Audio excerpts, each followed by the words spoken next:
Welcome to day six. This is professor Vinod Kumar. టాపిక్లకు వెళ్ళే ముందు మనం ఈరోజు ఎన్నికలు జరుగుతున్నాయి ఢిల్లీలో. అసలు హాట్గా ఢిల్లీ ఎన్నికలంతా కూడా ఇవాళ ఎవరు గెలుస్తారా అని చెప్పేసి సాయంత్రం ఎగ్జిట్ పోల్ రాబోతుంది. ఇవాళ ఢిల్లీ ఆపుదా, కాంగ్రెస్దా, బీజేపీదా అనే అంశం మీద మనం చర్చిద్దాం. అంతకంటే ముందు మన ఛానల్ ప్రజల కోసము, ప్రజల చేత ఇవాళ నిర్ణయం చేపట్టది కాబట్టి మన ఛానల్ సబ్స్క్రైబ్ చేయండి, షేర్ చేయండి, లైక్ చేయండి, కామెంట్ కూడా చేయండి. వీలైతే మీకు తోచిన ఆర్థిక సహకారాన్ని కూడా అందించండి. ఇక సబ్జెక్ట్లో వస్తే ఇవాళ ఢిల్లీ ఎన్నికలు జరుగుతున్నాయి. సాయంత్రం వరకు ఎగ్జిట్ పోల్ రాబోతుంది.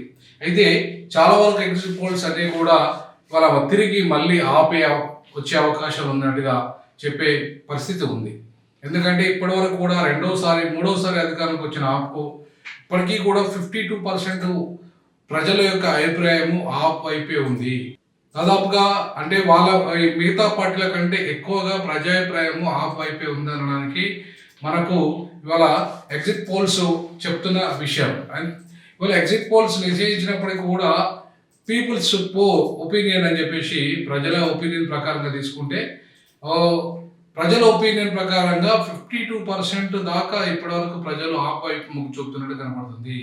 ఇవాళ కావాలని బీజేపీ ఇవాళ ఎవరైతే కేజ్రీవాల్, పేద ప్రజల కోసం కేజ్రీవాల్ ఒక విద్యా వ్యవస్థలో అద్భుతమైన విప్లవాన్ని తీసుకొచ్చిందని చెప్పాలి. ఒక రకంగా చెప్పాలంటే, ఎందుకంటే ఇలా కార్పొరేట్ విద్యను ఒక సామాన్య రిక్షా పుల్లలకి, అట్లాగే ఇవాళ సామాన్య పాకీ పని చేసుకునే వాళ్ళకి, రోడ్లు ఊడ్చే వాళ్ళకి, వీళ్ళకి అందుబాటులో ఇవాళ ఒక కార్పొరేట్ విద్యను, ఇంగ్లీష్ మీడియం ఎడ్యుకేషన్ ఇవాళ ఢిల్లీ క్యాపిటల్ సిటీలో అందించగలుగుతున్న ఘనత గతంలో కాంగ్రెస్ పార్టీ సుదీర్ఘకాలంగా ఢిల్లీని పరిపాలించినప్పటికీ కూడా ఎక్కడ కూడా ఈవెన్ బీజేపీ పరిపాలించినా కూడా అంత అద్భుతమైన విద్యా విప్లవాన్ని తీసుకురాలేకపోయింది.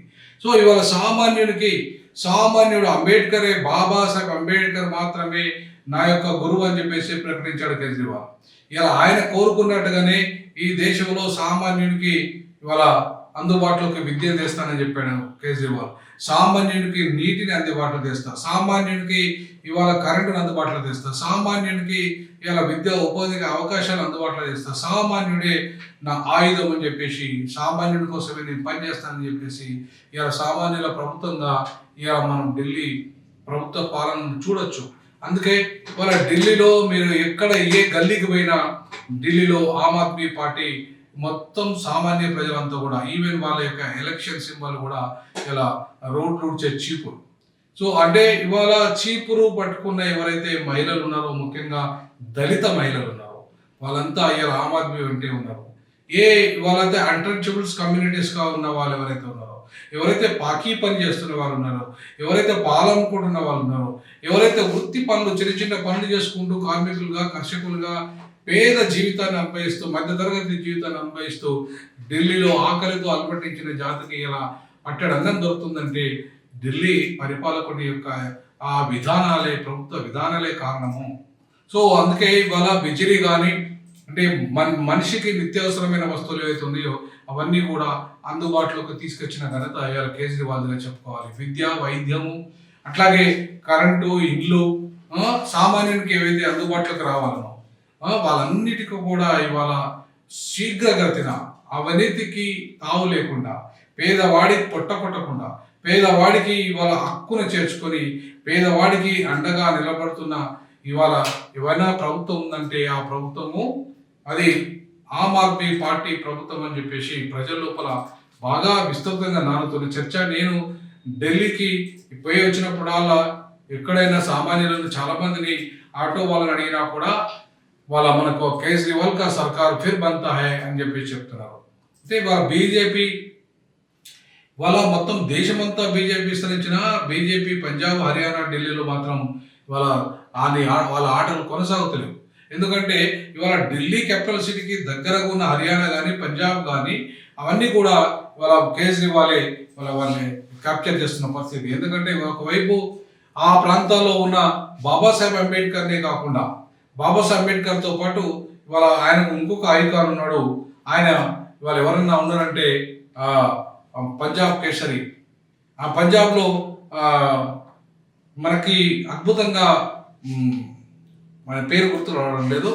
అయితే ఇవాళ చాలా స్పష్టంగా ఏంటంటే ఇద్దరు మహనీయుల ఆశయాలు, ఒకైన పోరాట యోధుడు, ఒకైన జ్ఞానవంతుడు. ఆ పోరాట యోధుని స్ఫూర్తి ఒకవైపు ఢిల్లీకి ఆమ్ ఆద్మీ పార్టీకి ఉంటే, ఇవాళ జ్ఞానవంతుడైన అంబేద్కర్ యొక్క స్ఫూర్తి ఆయనకు ఉంది. కాబట్టి ఇవాళ ఢిల్లీలో మనకు కనబడుతుంది ఏంటంటే, సో పోరాట యోధుడు భగత్ సింగ్ స్ఫూర్తితో ఆయన ఇలా దేశం మొత్తం ఇలా సామాన్యుల కోసమే ఉండాలని చెప్పి ఒకవైపు భగత్ సింగ్ స్ఫూర్తి, మరొక వైపు అంబేద్కర్ స్ఫూర్తి, ఈ ఇద్దరి పోరాట యోధుల నిజమైన జాతీయవాదుల స్ఫూర్తి, నిజమైన పేదల మార్పు కోసం పనిచేసిన ఇద్దరి స్ఫూర్తితో ఢిల్లీ ప్రభుత్వం పనిచేస్తుంది. అది అవినీతి రహిత ప్రభుత్వాలను ఇవాళ నిర్మిస్తామని చెప్పేసి వచ్చింది. అయితే వాటి మీద అవినీతి ముద్ర కూడా పడింది. ఈ అవినీతి ముద్ర పడిన కారణంగా ఈ 10 ఏళ్లలో అంటే 5 ఏళ్లలో ప్రధానంగా సెకండ్ టర్మ్లో బాగా అవినీతి, ఢిల్లీ స్కామ్, లిక్కర్ స్కామ్ అనేది దానికి బాగా ప్రభావితం చేయగలిగింది. ఆ స్కామ్లో ఉప ముఖ్యమంత్రి, ముఖ్యమంత్రితో పాటు ఇద్దరు జైలు వేయించారు. దాంట్లో ఇవాళ తెలంగాణ నుండి మేడం కవిత గారు కూడా జైలు పోయి రావడం జరిగింది. కాబట్టి ఇవాళ అట్లాంటి బిగ్ స్కామ్ ఏదైతే ఉందో ఇవాళ మరి అది వాస్తవాలు చెప్పాలంటే మరి ఆయన మాటలో, కేజ్రీవాల్ మాటలో చెప్పాలంటే అది కేవలము ఒక అప్రూవర్గా మారిన వ్యక్తి ఇచ్చిన సాక్ష్యం ఆధారంగా ఎట్లయితుంది, రియల్ ఫ్యాక్ట్స్ అక్కడ ఎక్కడా లేవని చెప్పేసి ఇవాళ ఆ కేసులో చెప్తున్నారు. బట్ ఏది ఏమైనప్పటికీ నిప్పు లేనిదే పొగరాదు కాబట్టి ఆ కేసు వాస్తవాలు ఏదైనప్పటికీ కూడా అదొక మాయని మచ్చగా కేజ్రీవాల్ చరిత్రలో మిగిలిపోయింది. సో దాని ప్రభావం వల్ల కూడా ఇవాళ అవినీతి ప్రభుత్వంగా ముద్రపడింది.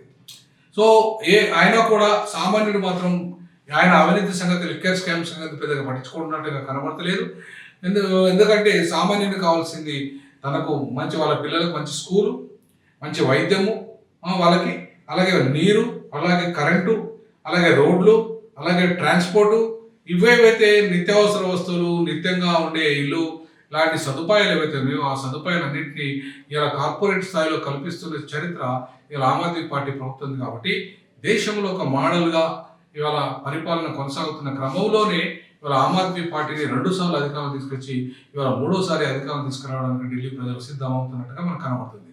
అందుకే బీజేపీ ఎన్ని ఎత్తుగడలు వేసినా, కాంగ్రెస్ ఇవాళ అనేక రకాల ఉచిత హామీలు ఇచ్చిన, ఇవాళ ఏదైతే తెలంగాణలో 6 గ్యారంటీలు, మహారాష్ట్రలో అదే 6 గ్యారంటీలు చెప్తే మహారాష్ట్ర ప్రజలు తిరస్కరించారు. దేశమంతా కూడా ఈ 6 గ్యారంటీల ఉచిత పథకాలు ప్రజలు తిరస్కరిస్తున్నారు.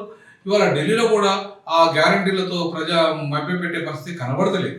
ఎందుకంటే తెలంగాణ దక్షిణ భారతదేశంలో ఈ 6 గ్యారంటీలు ఏమన్నా పనిచేస్తున్నాయో కానీ ఉత్తర భారతదేశంలో ఆ 6 గ్యారంటీలు ఫలితం ఇస్తున్నట్టుగా మనకు కనబడతలేదు. కాబట్టి ఉత్తర భారతదేశంలో చతికిలబడిన కాంగ్రెస్ పార్టీ ఇవాళ కోలుకోవాలంటే అంత ఈజీ కాదు. కాబట్టి ఈ ఉత్తర భారతదేశంలో బీజేపీ వర్సెస్ ఆత్మగా మారింది తప్ప బీజేపీ వర్సెస్ కాంగ్రెస్గా కొన్ని రాష్ట్రాలలో మారలేదు. సో ఆ పరిస్థితి వలన ఇవాళ ఢిల్లీలో జరుగుతున్న ఎన్నికల్లో బీజేపీ అనే రెండిట్లలో బాగా కీలకంగా మారుతుంది. అంతేకాకుండా ఇవాళ బీజేపీ కేంద్రంలో అధికారం ఉంటే ఆపు రాష్ట్రంలో అధికారం ఉంది. కాబట్టి ఈ రెండు నువ్వా నేను అన్నట్టుగా ఉన్నాయి. అంతేకాకుండా మధ్యలో ఇవాళ కాంగ్రెస్ పార్టీ కూడా మళ్ళీ అధికారంలోకి తెచ్చుకునే ప్రయత్నం చేస్తుంది. అక్కడ ఆ ప్రయత్నంలో భాగంగా ఇవాళ అనేక హామీలు పేద ప్రజలను హక్కును చేర్చుకోవడానికి, మైనార్టీని హక్కును చేర్చుకోవడానికి, దళితులను, బడుగు బలహీన వర్గాలను హక్కును చేర్చుకోవడానికి ఇవాళ కాంగ్రెస్ పార్టీ పడని పాటలు లేదు, బీజేపీ చేయని ప్రయత్నం లేదు. అయినా సరే ఇవాళ ఈ 2 జాతీయ పార్టీలను అక్కడ ఓడగొట్టి 2 సార్లు అధికారానికి వచ్చిన ఆమ్ ఆద్మీ పార్టీ 3వసారి కూడా అధికారానికి వస్తుందా అనేదాన్ని ఇవాళ ప్రజలు నిర్ణయించబోతున్నారు. ఖచ్చితంగా ఢిల్లీలో ఆమ్ ఆద్మీ గెలుపు దిశగా వెళ్తున్నట్టుగా కనిపిస్తుంది. బట్ ఏది ఏమైనప్పటికీ ఢిల్లీ పీఠాన్ని 3వసారి ఆమ్ ఆద్మీ పార్టీ గెలుస్తుందా వేచి చూద్దాం. ఇది $1 మిలియన్ ప్రశ్న. ఈరోజు మనకు ప్రజలు ఎటువైపు మోగుతున్నారనే విషయం తెలియపోతుంది. ఇంకా త్వరలోనే దాని రిజల్ట్ రాబోతుంది. కాబట్టి ఢిల్లీ మళ్ళీ ఆపదైనా బీజేపీతో కాంగ్రెస్తా అనే $1 మిలియన్ ప్రశ్నకు సమాధానం అతి త్వరలోనే తీసుకోబోతుంది. I'm signing off. This is professor Vinod Kumar.